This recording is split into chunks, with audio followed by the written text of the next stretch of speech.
원래 맛이 없나 보다. 볼까? 자, 인구 천천히 보자. 그리고 오늘 좀 빨리 끝나면 전남은 좀 빨리 가세요.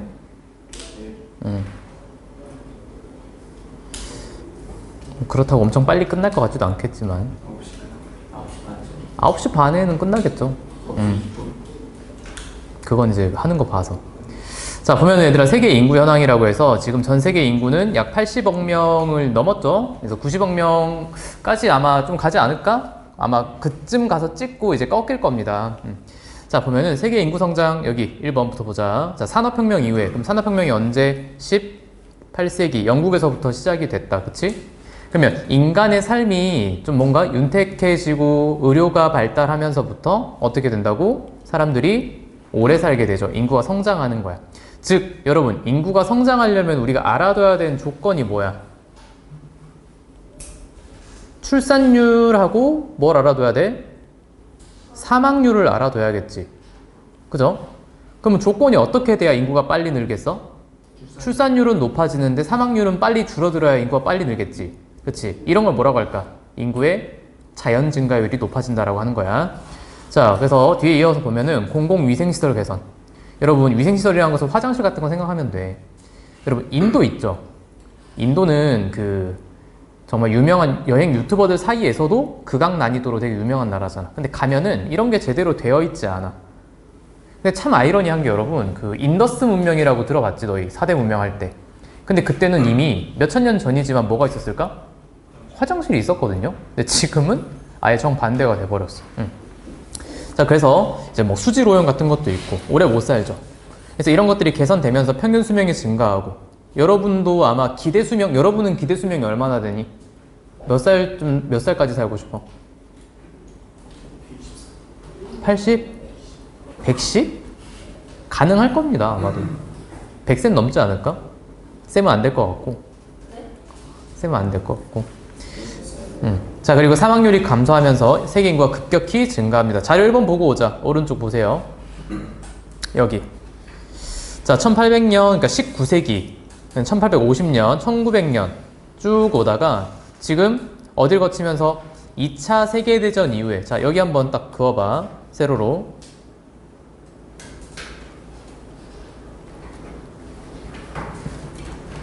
이 라인이 딱 지나가면서, 그러니까 2차 세계대전이 끝나고 나서죠.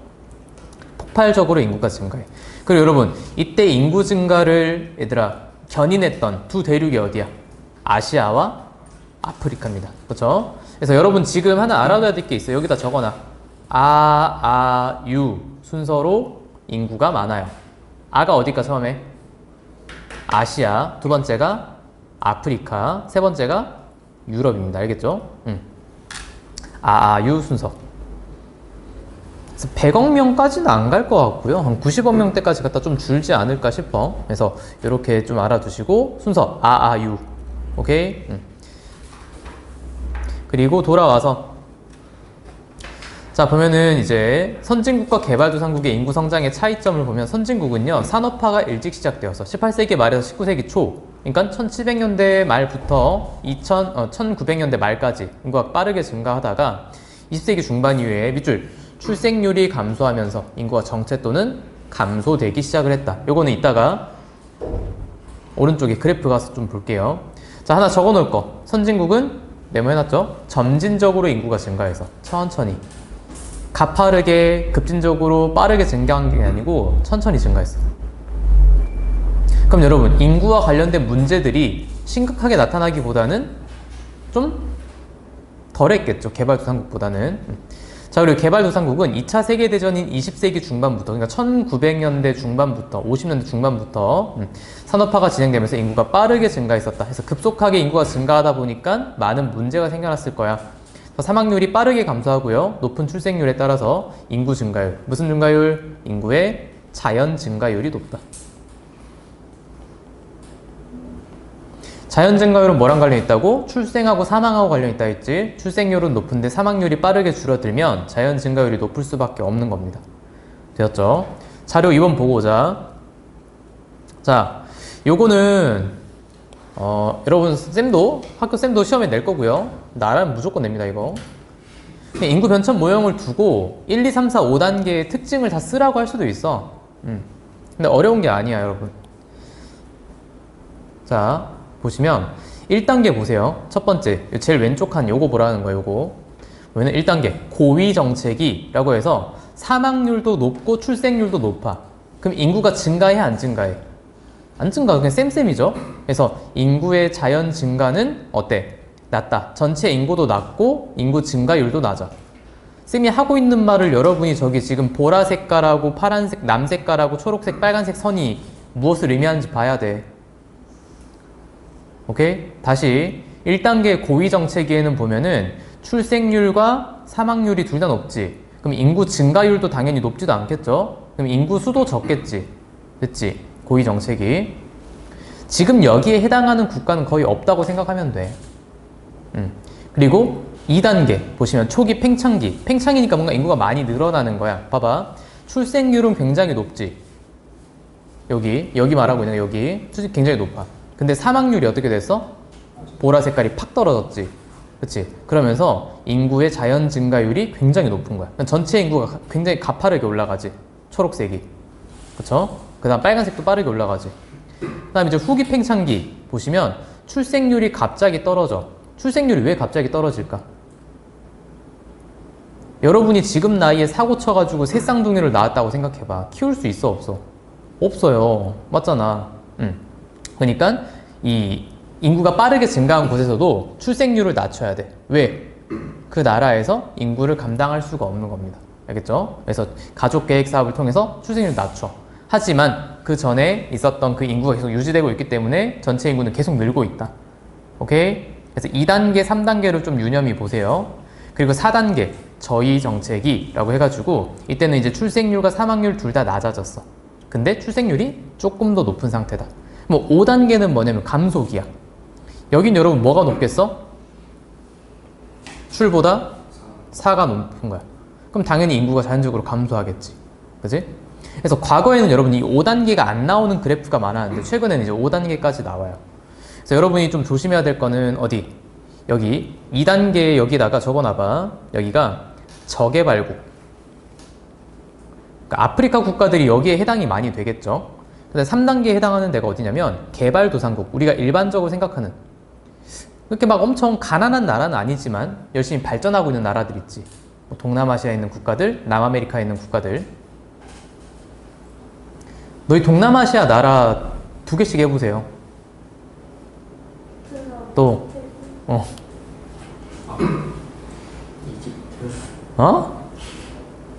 동남아시아라고. 인도는 동남아시아 아니야.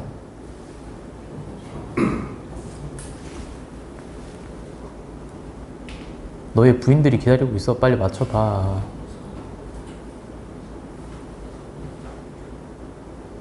아니, 그러니까 너희는 도대체 뭘 배우는 걸까? 도대체 초등학교 때 학교 선생님 뭘 가르치는 걸까?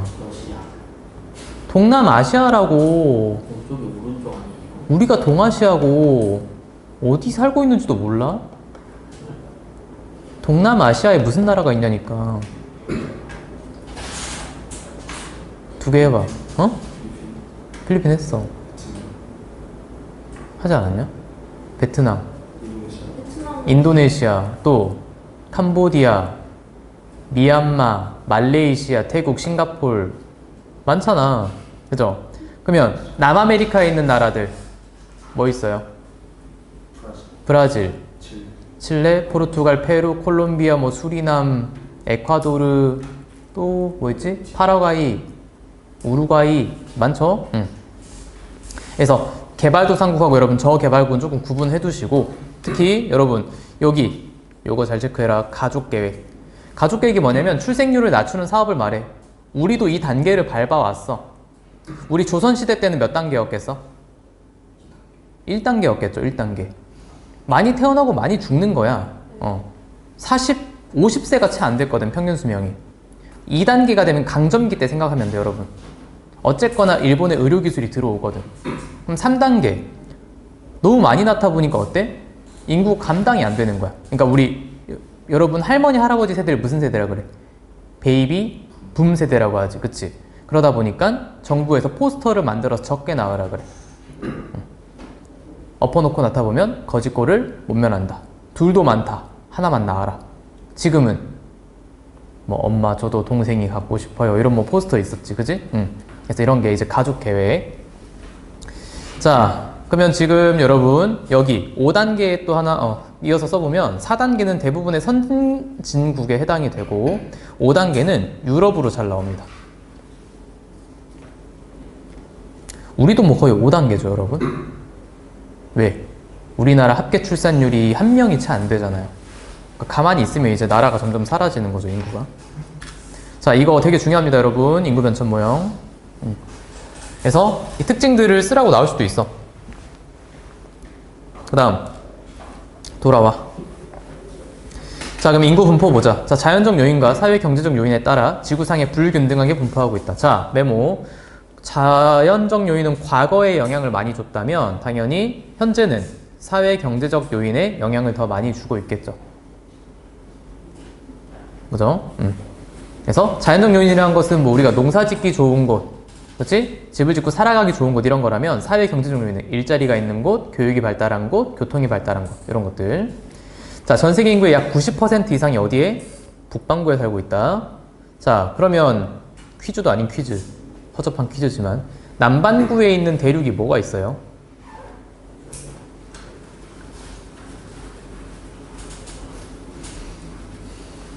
응?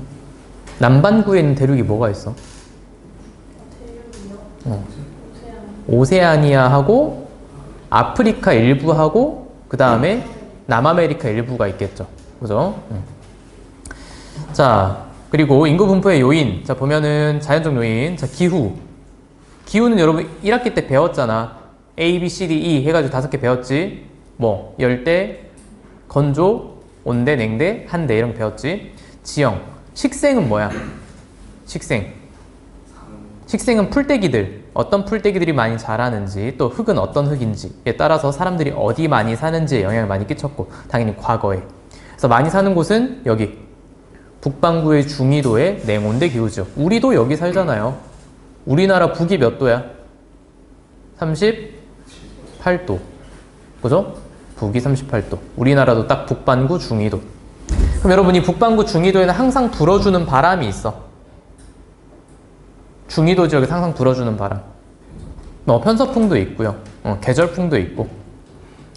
자, 그래서 해발 고도가 낮은 하천 주변 평야 지역, 당연히 해안 지역. 여기 살기가 좋겠죠. 농사 짓기 좋고요. 그럼 인구가 희박한 지역, 건조 지역. 건조 지역은 어떤 지역이 건조 지역이었어? 연강수량이 0에서 500mm가 채 되지 않습니다. 미만이었어요. 0에서 500mm 미만. 한대기후 지역은 1년 내내 꽝꽝 얼어있는 무슨 기후? 빙설기후가 있었고요. 그 다음에 또 툰드라가 있었어요. 1년에 잠깐 얼음이 녹는, 그치? 이끼가 자라고 술록이 자라는 툰드라가 있었다. 그리고 고원지역 이런 데는 사람이 당연히 적게 살 수밖에 없어요. 자, 하지만 이제 최근에 사회 경제적 요인이 더 중요함에 따라서 보면 아까 말했지, 산업, 교통, 교육, 문화 이런 인문 환경이 더 중요하고, 우리 상무지구에 있는 분들도 아파트를 안 팔겠죠. 지금 왜 안 팔겠어? 환승역이 상무역이 생기는데 왜 팔아? 그치? 좀 더 이제 오를 수도 있고 떨어지진 않겠지만 역세권 이런 거 있잖아. 그래서 교통과 산업이 발달한 지역, 그 다음에 교육 여건과 문화시설이 잘 갖추은 지역, 그 다음에 공업이 발달하거나 일자리가 많은 지역. 그러니까 여러분, 광주를 벗어나라는 소리입니다. 우리나라에 살 거면. 쌤이 간혹 보면 유튜브에 되게 어처구니 없는 그런 대학 홍보 영상들이 많이 올라와. 전남대가 안 좋은 건 아닌데 있잖아. 전남대 간 걸 되게 뭐라고 할까, 행복해하는 그런 영상들 보면 좀 되게 답답해요.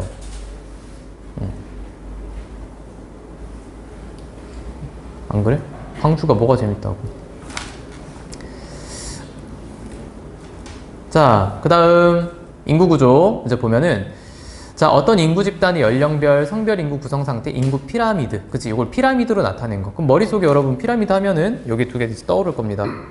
자, 보면, 자, 프랑스 보세요. 보면은 지금 여성이 좀 더 많고, 그 다음에 남성이 노년층이 조금 적지. 그치? 이게 보면 큰 특징은 뭐냐면 이거야. 지금 여기 봐봐. 선 좀 나눠볼게. 여러분 그거 봐. 0에서 14세까지 우리 뭐라고 하지? 저거 봐. 유선연층. 유선층 비율이 굉장히 낮죠. 그 다음에 15세에서 64세까지 뭐라고 해?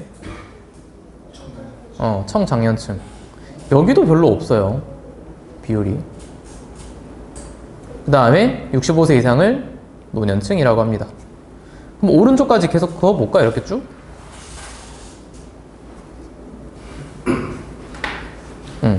그러면 이제 극명하게 갈려지죠. 가나, 아프리카에 있는 이 가나를 보면 유소년층 인구 비율이 되게 높고 그 다음에 청장년층 비율, 노년층 비율 굉장히 낮죠. 자, 그럼 우리 메모 좀 한번 해볼까요, 여러분? 어디다 할까? 여기 왼쪽에 하자. 아까 첫 페이지 왼쪽에 보면 쌤이 여러 번 말했던 거야. 첫 번째, 자, 우리 총부양비 내신이기 때문에 충분히 계산하는 게 나올 수도 있어요. 학교쌤이 강조를 했다면. 자, 총부양비, 안 나오는 건 너희를 이제 봐주는 거지, 뭐. 총부양비는 누가 먹여 살려? 청장년층 분의 유소년 플러스 노년 곱하기 100 이렇게 하면 총부양비입니다. 됐죠? 자, 그 다음에 노년부양비 어떻게 구할래? 노년층 부양비 청분의 노 곱하기 100이죠. 청분의 노 곱하기 100. 유소년 부양비 어떻게 구할래? 먹여 살리는 건 청이야. 청분의 유 곱하기 100이겠죠. 그 다음에 노령화 지수라고 있어요. 이 사회가 얼마나 늙어가고 있는지 나타내는 거. 이건 어떻게 구할래? 누구랑 비교해야 돼? 유분의 노 곱하기 100이야. 유분의 노 곱하기 100. 자, 그 다음에 요 결과 여러분 7%, 14%, 그 다음에 20% 이렇게 이제 넘어가면 어떻게 돼? 고령화, 고령, 초고령 사회 이렇게 이제 구분을 하게 되죠. 그래서 우리나라는 지금 초고령에 접어들었죠. 그리고 이게 이제 많이 심각한 나라가 일본이었거든. 그 일본보다 우리가 이걸 이뤄내는 속도가 훨씬 빨랐어. 굉장한 나라입니다. 그쵸? 이겼어. 자, 뭐라도 이겨야죠. 응? 필요 없어. 자, 그럼 뭐 오른쪽에 왜? 너희는 안 늙을 것 같지? 응? 너희 늙었을 때가 더 안 좋은 사회일 수도 있지 뭐. 그건 이제 몰라 어떻게 될지. 자, 그래서 여러분 여기 이제 오른쪽 인구 피라미드 한번 보시고, 자 올라와 봐봐. 대표 자료. 자, 세계 인구 분포의 특성. 자, 보면은 어디 많이 살고 있니? 일단 여러분 눈에 보이는 곳이 여기 중국하고 인도가 지금 여러분 세계 인구의 거의 3분의 1을 장악하고 있어요. 그죠? 둘이 합해서 거의 한 30억 명. 세계 인구가 약 90억이라고 했을 때. 그 다음에 이런 데도 보면 이렇게 바닷가에 살고 있죠, 여러분. 이런데 바닷가에. 아프리카는 사하라 사막 남쪽에 살고 있고 역시나 바닷가에 거죠. 유럽도 마찬가지. 근데 유럽은 좀 골고루 나타나죠, 여러분. 여기 보면 왜 그러냐면 유럽 땅은 평원입니다. 대평원. 그리고 이제 흐옇게 나오는 데가 춥거나 덥거나 사막이에요. 됐어? 자, 그 다음 이제 오른쪽. 여기도 보면 봐봐. 여러분 가는 어디냐면 사하라 사막이야. 나는 이게 알래스카죠. 미국 땅 꽝꽝 얼어 있는데 자원 되게 많은 곳. 다는 열대 우림이야. 아마존. 오케이? 여러분이 이렇게 좀 알아두시고, 그 다음에 왼쪽 페이지에서 우리가 다시 돌아와서 이제 볼게. 내려오자. 인구 구조. 자, 경제 수준에 따른 국가 간 인구 구조의 차이. 자, 보시면 선진국은 결혼과 자녀에 대한 가치관의 변화로 출생률이 낮아요. 그렇죠? 뭐 우리나라도 그렇잖아. 쌤도 그렇고요. 일단 결혼을 왜 해야 되는지, 자녀는 왜 낳아야 되는지 잘 모르겠어요, 솔직히. 그러니까 좀 뭔가 머리가 덜 컸을 때 결혼도 했었어야 돼. 그게 맞는 것 같아. 약간 그런 거 있잖아. 20대 후반 아니면 30대 초반? 근데 그때는 뭐 결혼할 기반이 없는데 어떡해. 그치. 야, 결혼할 때 대봐라. 돈이 제일 중요하지. 결혼은 얘들아, 연애하는 감정만 갖고 하는 게 아니야. 하. 그건 연애야, 연애. 결혼은 집안 대 집안이야. 그 말이 되게 고리타분하게 들리겠지만 진짜야, 그게. 그 연애만 해가지고 당연히, 근데 몰라, 이제 여러분 때는 또 다를 수 있겠지만 연애만 해가지고 그렇게 결혼하기가 쉽지 않아요. 결혼해주시면 안 돼요? 내가? 네. 나 아직 할 생각이 없는데 나는. 아니 내가 생각이 있어야지. 결혼식장 가고 싶다고요. 그 다른 쌤한테 빨리 하라 그래. 아, 다른 데도 가만 보세요 지금. 한 대 있다. 여보세요, 몇 살인데? 나이 축색으로 한 26, 7? 그럼 안 해. 아직 한참 남았어. 근데 4살인가 2살인가 연상이고 공무원인 남친이 있거든요. 엄청 잘해줘요. 같이 채점을 해줘요. 뭐 영원할 것 같아? 영원할 것 같아? 아니 결혼했으면 좋겠는데. 응? 영원할 것 같냐고. 남친이 쓰레기였어요. 26인데 결혼을 왜 해, 여자 입장에서. 아니 생각이 있대요. 생각은 있겠지. 하라 그러면 절대 안 할 걸, 지금. 응? 그 꽃다운 청춘을 지금 결혼을 왜 하는 거야. 근데 돈이 없대요. 시간도 없고. 봐봐, 현실의 벽에 부딪힌다니까. 응? 자, 그리고 이제 두 번째 보시면 여러분, 상대적으로 생활 수준이 높고 의료기술이 발달, 사망률이 낮아. 그러니까 이제 봐봐, 여러분, 결혼을 안 하는데 애도 안 낳았는데 자꾸 독거노인만 자꾸 많아지는 거야. 그죠? 거기에 이제 쌤이 또 한 몫을 할 수 있어. 아니 독거노인 비율. 그래서 유소년층 비율이 낮고요, 노년층 인구 비율이 높아. 그러니까 나이를 잘 생각해라. 그래서 0에서 14세의 비율은 낮고 65세 이상 계속 높아지는 거야. 그래서 기대 수명과 중위 연령. 여러분이 이 중위 연령을 좀 잘 알아두셔야 돼요. 중위 연령은 뭐냐면 우리나라 인구의 중간에 있는 사람의 나이를 말하는 거야. 그럼 선진국일수록 중위 연령이 높겠죠, 당연히. 노년 부양비가 높을 것이고. 자, 그럼 개발도상국은 반대겠죠. 전통 문화와 종교 등의 영향으로. 그럼 여러분, 종교와 관련해서 출생률이 높은 지역이 어딜까요? 우리 크리스트교가 좀 강한 지역들이 있어. 대표적으로 필리핀 있죠. 이런 데는 보면은 그 낙태 이런 게 금지야. 크리스트교. 예를 들어. 그 다음에 상대적으로 생활 수준이 낮고 의료기술이 발달하지 않아서 사망률이 여전히 높습니다. 자, 그래서 유소년층 비율이 높고 노년층 인구 비율은 낮아. 기대 수명과 중위 연령이 낮겠죠, 당연히. 여기는 두 개로 구분만 하면 돼요, 여러분이. 자, 그럼 산업 발달에 따른 인구 구조의 차이 보면, 자, 1차 산업이 발달한 촌락 지역은 우리 그 농촌 생각하면 돼. 너희 그 전남 같은 2학년들이 가는 이제 농촌 있죠. 노년층 비율이 높고 중위 연령이 높아. 그 다음에 2, 3차 산업이 발달한, 너희 근데 참고로 아직도 이걸 구분을 못한 애들이 있는 것 같아. 1차가 뭐야, 여러분?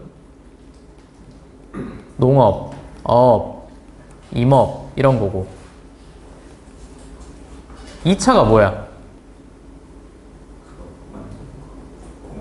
아직도 이걸 모르면 어떡하냐. 제조업 플러스 광업이야. 이렇게 두 개를 써놔야 돼. 제조업만 써놓으면 안 돼. 3차는 뭐야? 서비스업.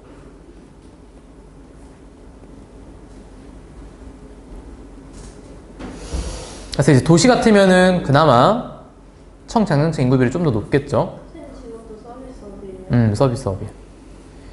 자, 그리고 이제 성별 인구 구조가 다르게 나타나는 것 보면은, 자, 남아선호 사상이 남아있는 국가 아직도 있습니다. 어디? 중국도 그렇고요. 우리 뭐 특히 유교 문화권. 그 다음에 우리 그 이슬람 문화권도 어때? 여성의 인권이 더 낮죠. 그리고 중화공업이나 광업이 발달한 지역. 이게 지금 뭐라고? 여기가 2차 산업. 여기서도 성비가 높게 나타나. 그러니까 제조업, 공장이나 광산이 발달한 지역. 여성들이 일하기가 힘들잖아. 됐죠? 자, 그러면 오른쪽 넘어갑시다. 자, 인구 이동이야, 여기는. 자, 오늘날 세계 인구 이동 보면은 교통통신의 발달, 세계화로 인구 이동이 활발해지고 있다. 그죠? 인구 이동이 밑줄 활발해지고 있고, 자, 우리 지금 현재 인구 이동의 대표적인 요인은 경제적 이동이다. 뭐 하려고? 돈 벌려고 가는 겁니다. 어디서? 개도국에서 선진국으로 갑니다. 그리고 요 이동의 특징은 이동 거리가 멀다. 이동 거리가 멀다. 자, 그러면 비경제적 이동은 뭐가 있냐면 정치적인 이동이야. 뭐 탄압이라던가 전쟁, 분쟁, 내전 이런 거 있죠. 그렇게 해서 이제 다른 국가로 이주하는 난민의 이동. 시험에 나올 가능성이 높은 게 여러분 아직도 전쟁이 끝나지 않은 지역이 많다. 그럼 여러분 전쟁이 나서 내가 도망가야 되는데 이동 거리가 짧겠어 멀겠어? 그죠? 짧겠죠? 여러분 북한이 당장 미사일을 몇천 발 날려가지고 공격을 했다고 해봐. 여러분 비행기 타고 미국 가는 게 쉽겠니? 일본 가는 게 쉽겠니? 일본 가는 게 쉽겠죠. 자, 그리고 환경난민. 기후변화에 따라서 자연재해를 피해 다른 지역으로 이동하는 거. 그래서 여러분 요거는 많이 봤을 거야. 해수면 상승 때문에 몰디브나 투발루 같은 곳은 지금 잠기고 있죠. 옮겨야 되는 거야. 자, 그러면 인구 이동의 영향을 보시면 긍정적인 영향도 있고 부정적인 영향도 있어. 인구 유입국은 인구가 들어오는 지역을 말해. 인구가 들어오면 여러분, 특히 우리나라도 봐봐. 너희 3D 업종이라고 들어봤지? D 세 개 뭐야? 3D 업종 할 때. 어? 더티. 너 뭐하냐? 가만히 있어. 주워 그럼 앞으로 와서. 뭐 하는 거야? 어? 뭐 애기들도 아니고 왜 뭐 하고 있어? 더티, 디피컬트. 그 다음에 하나는 데인저러스. 그치? 우리 이거 안 하려고 하잖아. 봐봐, 여러분 지금 이렇게 고등학교 나오고 대학교 갔어. 근데 갑자기 중소기업으로 가래. 월급 250만 원 주는. 그러면 갈래 안 갈래? 안 갈 거잖아. 근데 우리도 그 부분을 누가 채워줘? 외국인 노동자분들이 채워주죠. 그치? 그러면은 경제가 활성화되겠지. 그 다음에 이제 문화적 다양성도 증대돼.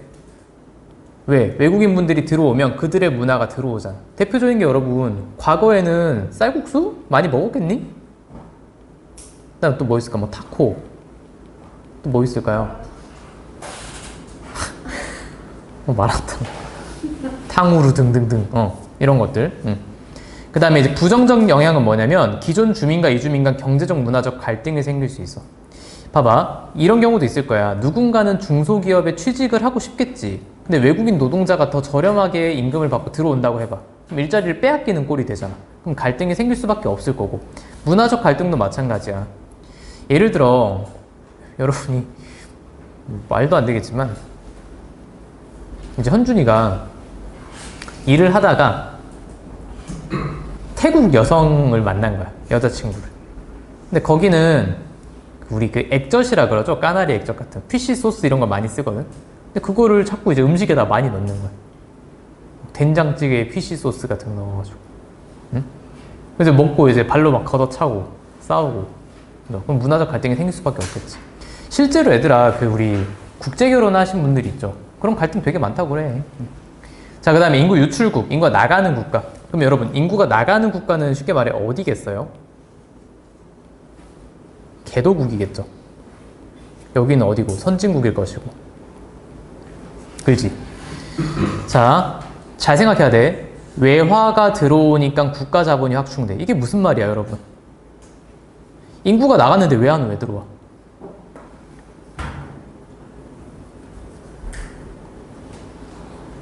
이게 뭔 말이야? 생각해, 생각. 인구가 나갔다니까? 우리나라 사람이 나가서 돈을 벌잖아. 그럼 돈을 벌어서 우리나라로 다시 보내겠지. 우리도 그런 적이 있었어, 없었어? 파독, 광부, 간호사 갔었잖아. 그럼 돈 벌어서 보내잖아요. 그럼 이제 국가 자본이 확충되는 거죠. 근데 이제 부정적인 영향은 우리나라의 젊은 인재들이 나가버리게 되는 거죠. 그죠? 그래서 이런 노동력 유출의 문제도 있다. 그러면 오른쪽 대표 자료 보고 오자. 자, 세계 인구 이동의 특성 보면은 오른쪽 그래프